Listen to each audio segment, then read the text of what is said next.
Khalid bin Walid, the Sword of Allah, stands as a legendary figure in military history. Born in Mecca around 592 AD, Khalid grew up in a powerful Meccan clan. He was immersed in the art of war from a young age. He learned to ride horses and wield swords with exceptional skill. His talents were evident early on, marking him as a natural leader and warrior. Khalid's early life was intertwined with the rise of Islam. Initially, he opposed the Prophet Muhammad and his followers. He even fought against the Muslims in the Battle of Uhud. His strategic brilliance was evident even then. He inflicted heavy losses on the Muslim army, showcasing his military prowess. However, destiny had other plans for Khalid. A pivotal moment arrived when he witnessed the rapid spread of Islam. He saw the unwavering faith and courage of the Muslims. Intrigued and impressed, Khalid decided to learn more about this burgeoning religion. Khalid's journey to Islam was driven by a quest for truth. He met with the Prophet Muhammad in Medina. He listened intently to his teachings about peace, justice, and submission to God. The Prophet's words resonated deeply with Khalid. He recognized the truth and beauty of Islam. In 629 AD, Khalid embraced Islam. This decision would change the course of history.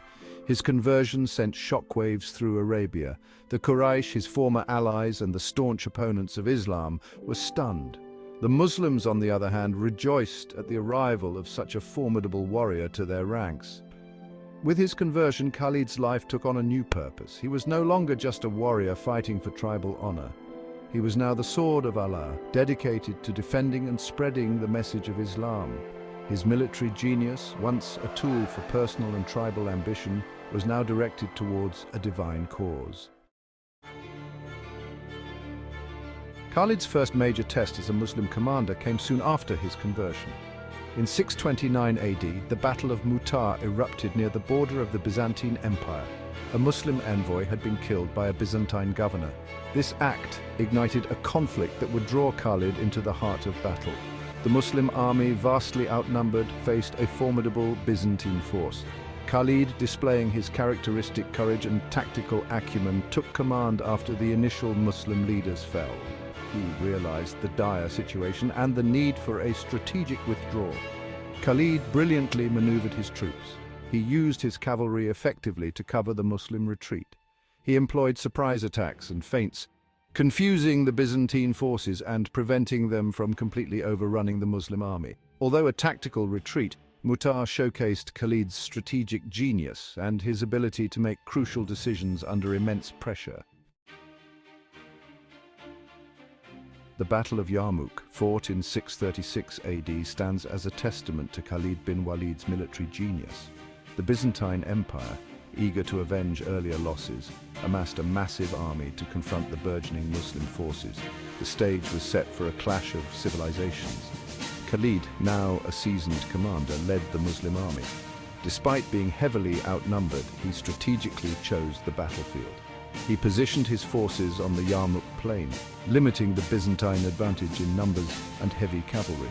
What followed was a military masterpiece. Khalid's forces, inspired by their faith and his leadership, fought with unwavering determination. He employed a combination of defensive maneuvers and swift counterattacks.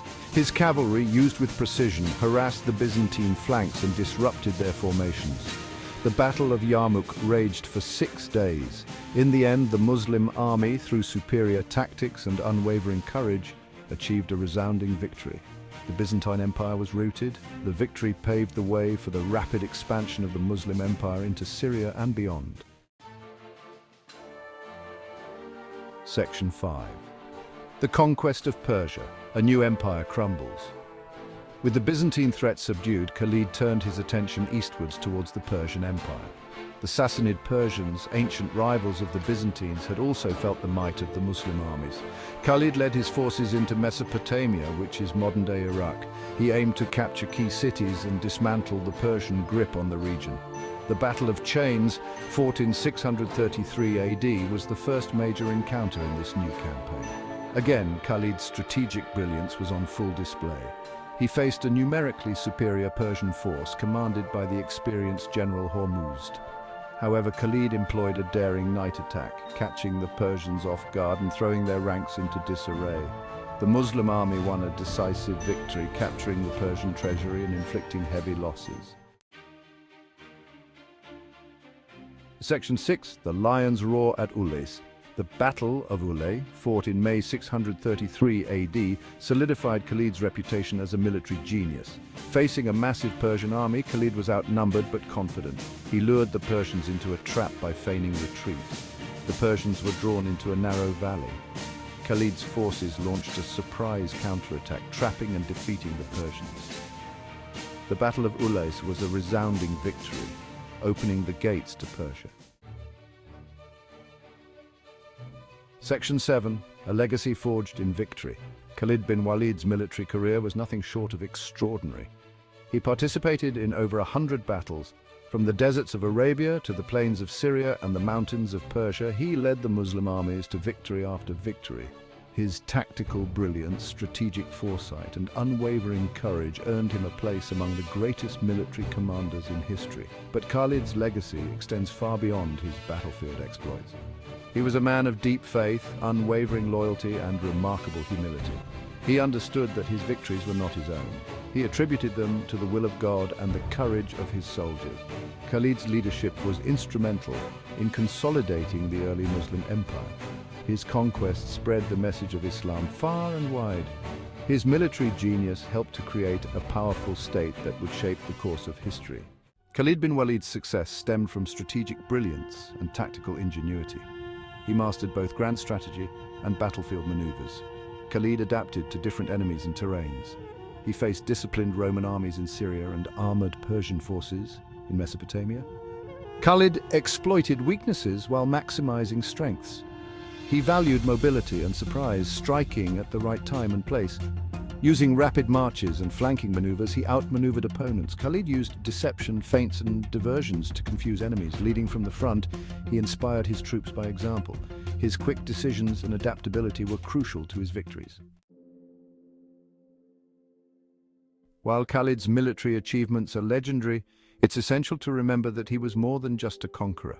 He was a man of deep faith, strong morals, and unwavering loyalty. He treated his enemies with respect and showed mercy to the defeated. Khalid's conversion to Islam was sincere and transformative. He embraced the teachings of the Prophet Muhammad wholeheartedly. He dedicated his life to serving God and spreading the message of Islam. Despite his military prowess and numerous victories, Khalid remained a humble man. He never let success go to his head. He always acknowledged that his victories were gifts from God. He often said, "It is not by our swords that we conquer, but by the help of Allah." After years of relentless campaigning, Khalid bin Walid's military career came to an end. He was relieved of command by Caliph Umar in 638 AD. The reasons for his dismissal remain a subject of debate among historians. Some speculate that his growing fame and influence made the caliph uneasy. Others believe it was a strategic decision to prevent Khalid from becoming indispensable. Despite this setback, Khalid remained loyal to the caliphate. He retired to civilian life in Homs, Syria. He continued to serve Islam, devoting his time to prayer, charity, and teaching. Khalid bin Walid died in Homs in 642 AD at the age of 50. He was buried there, and his tomb remains a place of pilgrimage for Muslims worldwide. He died as he lived, a devout Muslim, a loyal servant to his faith, and a legend etched in the annals of history. Khalid bin Walid, the sword of Allah, left an indelible mark on history. His military genius helped to shape the course of empires. His conquests paved the way for the spread of Islam across vast swathes of the Middle East and beyond. His legacy continues to inspire military strategists and leaders even today. His innovative tactics, his ability to adapt to any situation, and his unwavering courage serve as an example for all who strive for excellence in their chosen fields. But perhaps the most enduring aspect of Khalid's legacy lies in his character. He was a man of deep faith, unwavering loyalty, and remarkable humility. He understood the true meaning of leadership: to inspire, to serve, and to place the needs of others above one's own. In a world often defined by conflict and division, Khalid bin Walid's life offers a timeless message of courage, conviction, and the pursuit of a greater purpose. He remains a shining example of how faith, dedication, and strategic brilliance can alter the course of history.